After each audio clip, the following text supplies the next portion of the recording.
ఉండగానే మేడంని కత్తితోటి 27 times కొడిచి చంపిండు. ఇలాంటి జనరేషన్ తయారవుతుంది.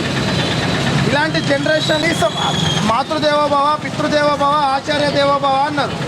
మనం మన పాఠాలు చెప్పి మన జీవితాన్ని నిలబెట్టేటువంటి ఉపాధ్యాయుల్ని గౌరవించి ఈ వినిమయతతో కన్జ్యూమరిజం లేటెస్ట్ జనరేషన్లో ఉన్నటువంటి ప్రతి ఒక్కరికి మొబైల్ కావాలా, ఫోన్ కావాలా, చదువుకునే వయసులో ఏం చేయాలో అది చేయకుండా ఇంటి దగ్గర తల్లిదండ్రులు అడిగిందల్లా ఇచ్చి లాడ్ చేయడం, గార్బం చేయడం వల్లనే ఈ విధంగా విద్యార్థులు తయారవుతున్నారు, తమ జీవితాలను నాశనం చేసుకుంటున్నారు. ఇప్పుడు ఆ 10వ తరగతి పిల్లవాడికి ఏమన్నా తెలుసా? ఖచ్చితంగా తమ జీవితాన్ని నాశనం చేసుకుంటున్నారు. కాబట్టి ఈరోజు అనవసరంగా అన్యాయంగా ఎంతోమంది విద్యార్థుల భవిష్యత్తు నిలబెట్టినటువంటి ఒక ఉపాధ్యాయురాలు, హెచ్ఎం, ప్రిన్సిపల్ మేడము అన్యాయంగా బాల్యంలోనే, చిన్నతనంలోనే ఇలాంటి పిల్లలు ఇంత క్రిమినల్స్గా తయారైతే రేపు పొద్దున వీళ్ళ వల్ల ఈ సమయం ఉన్న టైంలో ఇలాంటి వాళ్ళ వల్లనే కదా మనందరికీ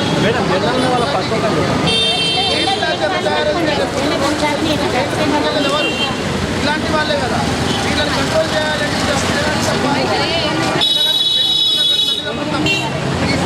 మీరందరూ కూడా ఒక క్రమ పద్ధతిగా లైన్గా కొంచెం రోడ్డు కాబట్టి ఒకరికొకరు రూపారెడ్డి మేడని అర్థం చేసిన దుండగులను శిక్షించాలి. రూపారెడ్డి దుండగులను గౌరవించాలి. చదువు చెప్పే ఉపాధ్యాయులను గౌరవించాలి. రూపారెడ్డి గారు అమర్ రహే. ప్రిన్సిపల్ రూపారెడ్డి గారు జోహార్. రూపారెడ్డి గారికి శిక్షించాలి.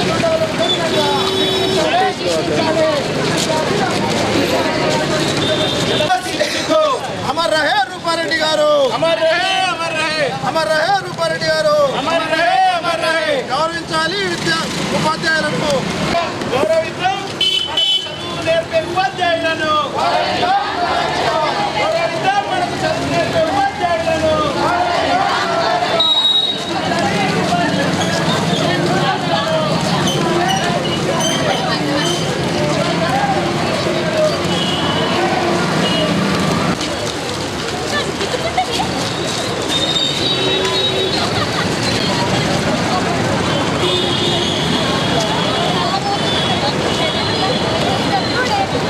మానుకోవాలి చదువు చెప్పే ఉపాధ్యాయులపై దాడులు.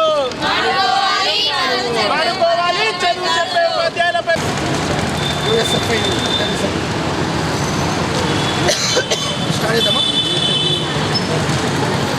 జోహార్ రూపారెడ్డి మేడం. అమర్ రహే రూపారెడ్డి మేడం. మానుకోవాలి చదువు నేర్పించే ఉపాధ్యాయులపై దాడులను. మానుకోవాలి చదువు నేర్పించే ఉపాధ్యాయులపై దాడులను. గౌరవిద్దాం మనకు చదువు నేర్పించే ఉపాధ్యాయులను. అమర్ రహే రూపారెడ్డి గారు. అమర్ రహే రూపారెడ్డి గారు.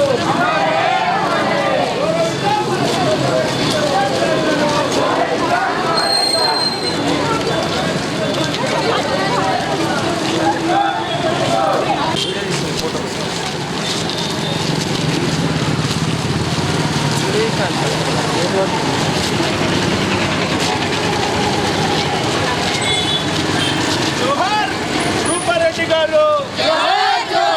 జోహార్ రూపారెడ్డి గారు. శిక్షించాలి రూపారెడ్డి గారు.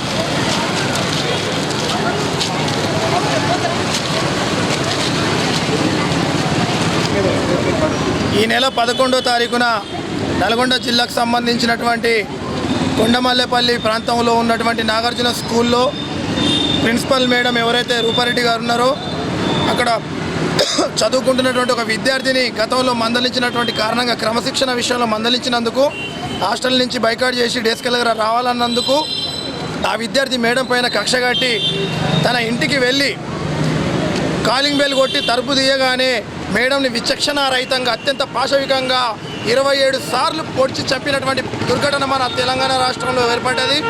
దీనికి ముఖ్య కారణం కేంద్ర రాష్ట్ర ప్రభుత్వాలు విద్యార్థుల జీవితాలతో చెలగాడం ఆడుకునే కోణంలో భాగంగా ఇష్టానుసారంగా వస్తున్నటువంటి సినిమాలు కానీ, ఆ పాశ్చాత్య సంస్కృతిని ప్రచారం చేసేటువంటి టీవీ షోస్ కానీ, చిన్న వయసులోనే వాళ్ళ మనసులోకి విష భావజాలాన్ని ఎక్కించేటువంటి అడల్ట్ కంటెంట్ని క్రైమ్కు సంబంధించినటువంటి సినిమాలను వెబ్ సిరీస్లను విడిగా సోషల్ మీడియా మాధ్యమాల్లో అదేవిధంగా టీవీస్లో అదేవిధంగా సినిమాల్లో క్రైమ్ రేటుని ప్రోత్సహించేటువంటి కంటెంట్ తోటి ఈరోజు అదేవిధంగా బాల్య దశ నుండే సెల్ ఫోను బైకు పాశ్చాత్య సంస్కృతిలో ఉన్నటువంటి వినిమయతత్వం కన్జ్యూమరిజం లాంటి సంబంధించినటువంటి వాటికి బానిసలయ్యే విధంగా మన అద్భుతమైనటువంటి కల్చర్ని తుంగలో దొక్కుతూ పాశ్చాత్య సంస్కృతికి బానిసలయ్యే విధమైనటువంటి కల్చర్ని తీసుకొచ్చి విద్యార్థులను చిన్నతనం నుంచే విషభావజాలని మెదడులోకి ఎక్కించి ఇలాంటి కంటెంట్కి అడిక్ట్ అయ్యేటువంటి విధంగా బానిసలుగా చేసేటువంటి విధంగా ప్రేరేపిస్తూ ఉన్నటువంటి పరిస్థితి కేంద్ర రాష్ట్ర ప్రభుత్వాల నుంచి కనబడతా ఉంది. ఇలాంటి కంటెంట్తో వచ్చేటువంటి ప్రొడ్యూసర్లను డైరెక్టర్లను టీవీ షోస్ని బ్యాన్ చేసి ఒక అర్థవంతమైన సమాజానికి ఉపయోగపడేటువంటి వాటిని ప్రోత్సహించడంలో ప్రభుత్వాలు వైఫల్యం చెందుతూ ఉన్నాయి. ఇది ప్రధాన కారణం. అయితే మరొక రెండవ కారణం, గతంలో మాదిరిగా కాకుండా విద్యార్థుల యొక్క తల్లిదండ్రులు చాలా విద్యార్థులని గారాబం చేయడము, మేము ఫీజులు వేలకు లక్షలు కడుతున్నాం అనేటువంటి యాంగిల్లో విద్యా సంస్థల్లో ఉన్నటువంటి టీచర్లను ఉపాధ్యాయులను చాలా చిన్న చూపు చూడడం ముఖ్య కారణం. విద్యార్థుల ముందే తమ పిల్లల ముందే ఉపాధ్యాయులను టీచర్లను ఇష్టం ఉన్నట్టు గౌరవం లేకుండా తల్లిదండ్రులు వ్యవహరించడం వల్ల మా పిల్లలు ఏ విధంగా వ్యవహరించినా కూడా వాళ్ళని దండించవద్దు, వాళ్ళని తిట్టొద్దు, కొట్టొద్దు, మేము లక్షల ఫీజులు ఇస్తున్నాం అన్నటువంటి ఒక కల్చర్ని తీసుకురావడం వల్ల విద్యార్థులు దీన్ని అలసుగా తీసుకొని ఉపాధ్యాయులను టీచర్లను చిన్న చూపు చూడడం అనేది ఈ మధ్య బాగా పెరిగిపోయింది. ఇలాంటి సంస్కృతి కారణంగానే, ఇలాంటి తల్లిదండ్రుల యొక్క గారాబం కారణంగానే వందలాది మంది వేలాది మంది విద్యార్థులు కూడా తమ జీవితాలను నాశనం చేసుకుంటున్న పరిస్థితి వెలుగులోకి వస్తూ ఉంది. దీన్ని కంట్రోల్ చేసినటువంటి పరిస్థితి అవసరం ప్రభుత్వాల మీద ఉంది. అదేవిధంగా ఇంటి దగ్గర తమ పిల్లలు ఏ విధమైనటువంటి కార్యకలాపాలకు పాల్పడుతున్నారో చూసుకోవాల్సినటువంటి బాధ్యత ముఖ్యంగా తల్లిదండ్రులే అని చెప్పేసి ఈ సందర్భంగా రూపారెడ్డి మేడం గారికి నివాళులర్పిస్తూ నిజామాబాద్ యూఎస్ఎఫ్ఐ జిల్లా కమిటీగా మేము ఒకటే కోరుతూ ఉన్నాం. ఖచ్చితంగా ప్రభుత్వం కట్టుదిట్టమైన చర్యలు తీసుకోవాలి. ఇప్పటివరకు ఆ విద్యార్థి పేరు కూడా మైనర్ అనేటువంటి కారణంతో ఆ పేరు కూడా బయటకు రాకుండా పోలీస్ శాఖ వాళ్ళు వ్యవహరిస్తూ ఉన్నారు. అనేక అనుమానాలు కూడా ఉన్నాయి. ఆ విద్యార్థి గంజాయికి అడిక్ట్ అయ్యి డబ్బుల కోసం కూడా ఈ విధంగా సెన్స్ లాసే చేసిండని కూడా చెప్పేసి అంటూ ఉన్నారు.